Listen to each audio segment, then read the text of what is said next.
दोस्तों, आप में से ही कुछ दोस्तों ने प्यारे प्यारे कमेंट करके ये पूछा था कि कहाँ और कैसे इन्वेस्ट करें। इसलिए दोस्तों इस वीडियो में बहुत ज़रूरी जानकारी इन्वेस्टमेंट और फाइनेंशियल फ्रीडम को लेकर शेयर की गई है। इसलिए पूरी वीडियो को ध्यान से देखना, हो सके तो इसके नोट्स भी बना लेना, क्योंकि ये बातें किसी भी कॉलेज या स्कूल में आपको नहीं बताई जाएंगी। दोस्तों, फाइनेंशियल फ्रीडम और इन्वेस्टमेंट दो ऐसे टॉपिक हैं जिनके बारे में ना ही स्कूल में बताया जाता है और ना ही पेरेंट्स बताते हैं, क्योंकि उनको खुद भी इस बात की नॉलेज नहीं होती है। लेकिन अगर आपको ये बात समझ में आ गई जो मैं इस वीडियो में बताने जा रहा हूँ, तो आप लोगों के लिए अमीर बनना और अच्छी लाइफ जीना 100% गारंटेड है दोस्तों। इसलिए इस बातों को अच्छे से समझते हुए चलें। सबसे पहले आपको इस प्रश्न का उत्तर देना है। मान लेते हैं 3 दोस्त हैं, तीनों ही दोस्त 20 साल के हैं और तीनों के तीनों अपना कैरियर स्टार्ट कर रहे हैं। तीनों को ही एक मल्टीनेशनल कंपनी में जॉब मिल जाती। तो सबसे पहला वाला दोस्त, जिसका नाम विक्की है, उसने बहुत कम एज में एक बुक पढ़ी थी, the richest man in Babylon. इसमें एक बहुत बढ़िया कॉन्सेप्ट था, पे योरसेल्फ फर्स्ट का।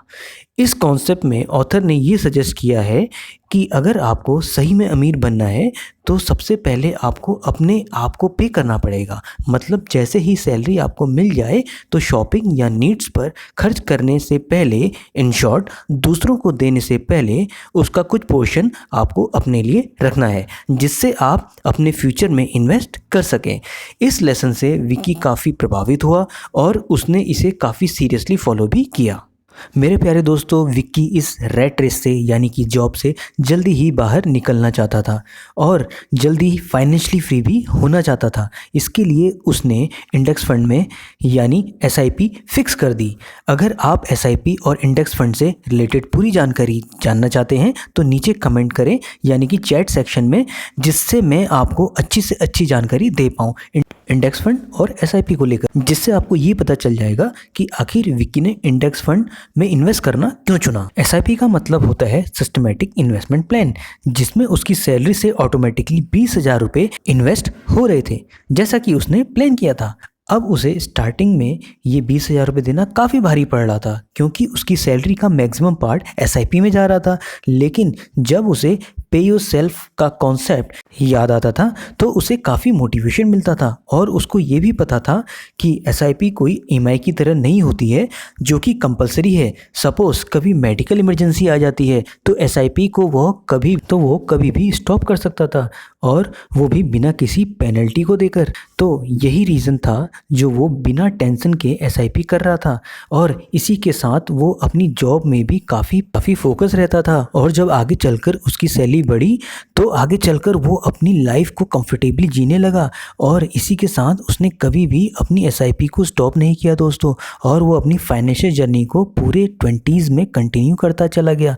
मतलब 20 से 29 साल तक केवल SIP में बढ़ता रहा। तो उसका 1 साल का इन्वेस्टमेंट था 1,40,000 रुपये, और उसने कंसिस्टेंटली 10 साल तक किया था, तो उसकी नेट वैल्यू जो बनी वो 24 लाख की बनी। अब बात करते हैं दूसरे दोस्त यानी कि सन्नी की, जो अपने 20s में पूरी सैलरी को एंजॉय करता रहा, और उसके बाद जैसे ही वो 30 साल का हुआ और उसका पहला बेबी होने के बाद उसको ये फील हुआ कि उसको भी इन्वेस्टमेंट करनी चाहिए। इसके बाद वो अपनी 30s में अपनी इन्वेस्टमेंट की जर्नी को शुरू कर देता है। उसको ये अच्छे से पता था कि वो इन्वेस्टमेंट लेट स्टार्ट कर रहा है, तो वो विक्की से डबल पैसा इन्वेस्ट करता है, और वो भी डबल टाइम के लिए। इन शॉर्ट वो साल में लगभग 5 लाख इन्वेस्ट करता है, और वो भी 20 सालों के लिए, और उसका नेट इन्वेस्टमेंट बैठता है 1 करोड़ रुपये। अब तीसरा दोस्त है मिक्की, जो अपने 20s में अपनी पूरी सैलरी इंजॉय करता था, और उसको शॉपिंग और शो ऑफ की इतनी लत पड़ चुकी थी कि वो क्रेडिट कार्ड से भी खर्चा करता था, जिसके कारण वो अपने 30s में भी इन्वेस्टमेंट की जर्नी शुरू नहीं कर सका, क्योंकि उसके पास कोई सेविंग ही नहीं थी।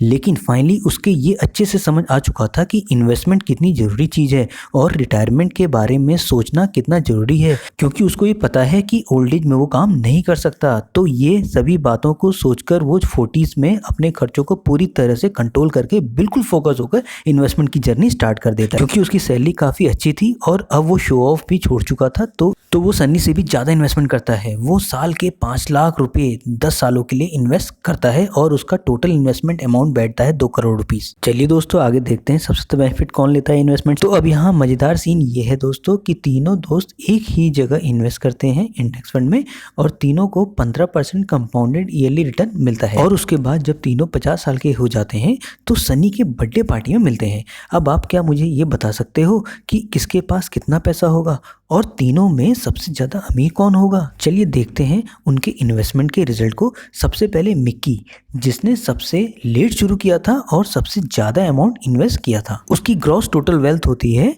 5.37 करोड़ रुपीस और उसने इन्वेस्ट किया था 2 करोड़ रुपीस और नेट प्रॉफिट होता है 3.37 करोड़।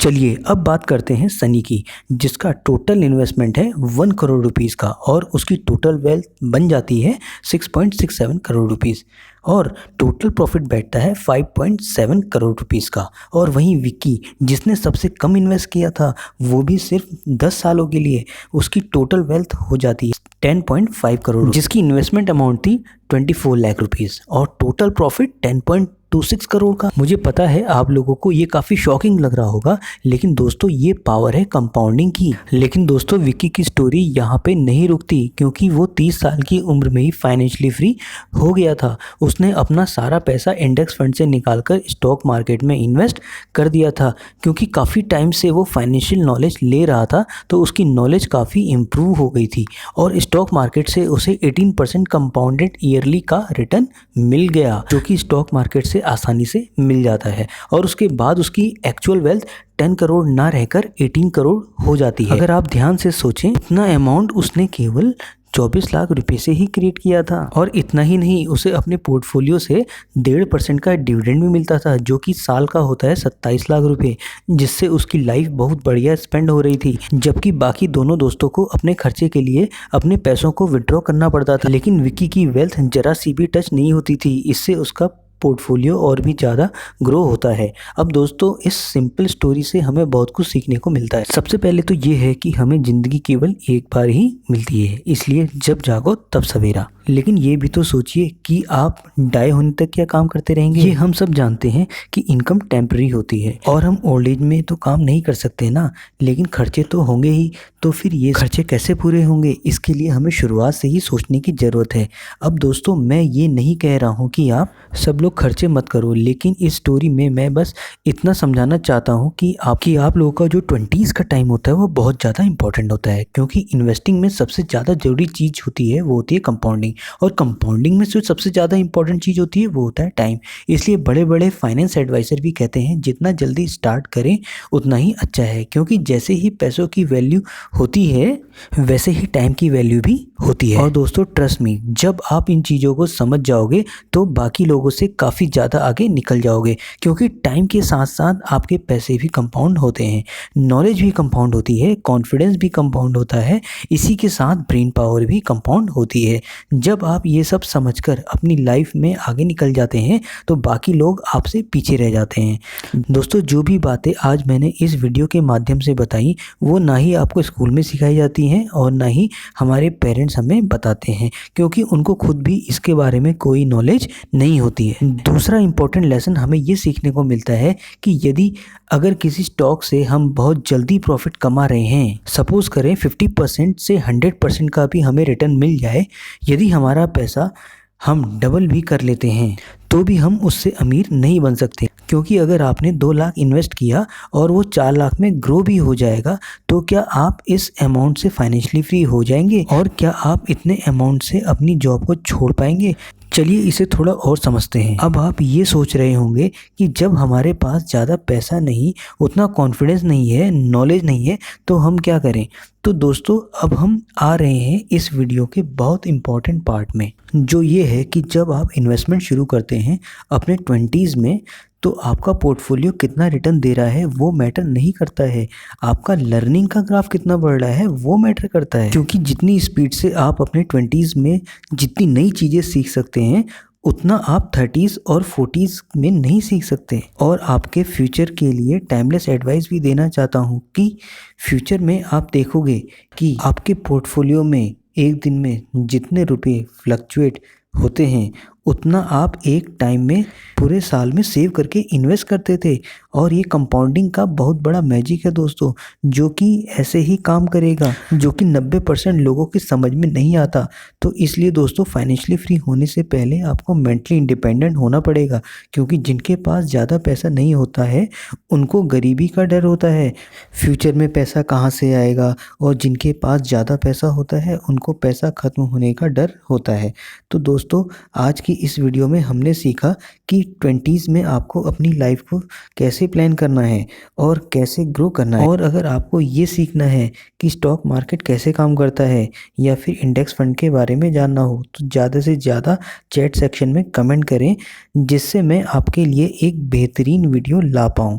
और अगर आपको सही में कुछ इस वीडियो से सीखने को मिलता है तो चैनल को सब्सक्राइब ज़रूर करें, घंटी बजाना ना भूलें, जिससे आपकी फाइनेंशियल नॉलेज बढ़ती रहेगी। और आप में से कुछ दोस्तों ने माइक और डिजिटल गैजेट्स के बारे में पूछा था जो मैं यूज़ करता हूं, उसके लिंक आपको डिस्क्रिप्शन बॉक्स में या कमेंट सेक्शन में मिल जाएंगे, तो उनको देखना ना भूलें। धन्यवाद। तो मिलते हैं अगली एक बेहतरीन फाइनेंशियल वीडियो में, जिसमें आपको सीखने को मिलेगी काफ़ी सारी जानकारी। Love you all guys, take care, wish you good luck.